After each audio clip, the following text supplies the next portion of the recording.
আসসালামু আলাইকুম, সবাই কেমন আছেন? আমি তন্ময় আহমেদ, জাপানের ওসাকা শহর থেকে। আমরা যে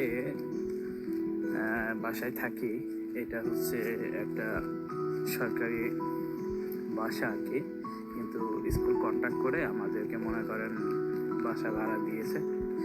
তো আশেপাশে অনেকগুলো গাছ আছে, কিন্তু জাপানের যেটা জাতীয় ফুল বলা যায় সেটা হচ্ছে এই সাকুরা ফুল।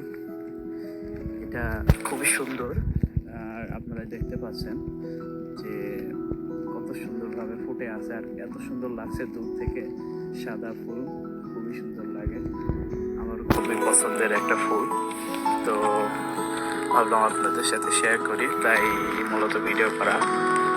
আজকে সারাদিন বৃষ্টি হচ্ছে, সকাল থেকে বৃষ্টির ভিতরে স্কুল যেহেতু ছুটি আছে, তাই ভাবলাম যে কি করি, তাই মূলত ভিডিওটা করা। তারপরেও আশেপাশের পরিবেশটা খুবই সুন্দর, সবকিছু আর কি পরিকল্পিত। বাংলাদেশে যেরকম করে একটা বাসা বাড়ি কিংবা প্রতিষ্ঠানগুলো হয় সেরকম না, এখানকার প্রতিষ্ঠানগুলা খুবই সুন্দর। তো আপাতত এখানে খুব বেশি গাছ নেই, বিশেষ করে যে পার্কগুলো আছে সেগুলোতে সারি সারিভাবে এরকম সাকুরা ফুলের গাছ প্রচুর দেখা যায়, আছে আর কি, খুব সুন্দর এখন ফুটে আছে। কিন্তু এখানে শুধু একটা গাছই আছে, তো গোলাপ ফোটে নাই। তো সব যখন ফুটবে আরো সুন্দর লাগবে।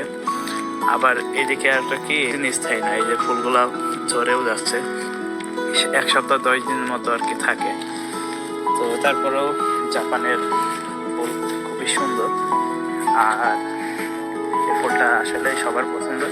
জাপানিজরা সময়ই দেখে, কিন্তু তারপরেও ওরাও নিজেরা যেচে যেচে দেখি ছবি ওঠায়। আসলে ফুলটা সবারই পছন্দের একটা ফুল। তো জাপানে যারা আসার ইচ্ছা আছে তারা সবাই খুব ভালোভাবে জাপানিজ ভাষা শিখুন। স্টুডেন্ট ভিসা আসাটা সহজ, আপনারাও চাইলে আসতে পারবেন আমাদের মতো। তো আজকের মতো এই পর্যন্ত, সবাই ভালো থাকবেন, আল্লাহ হাফিজ।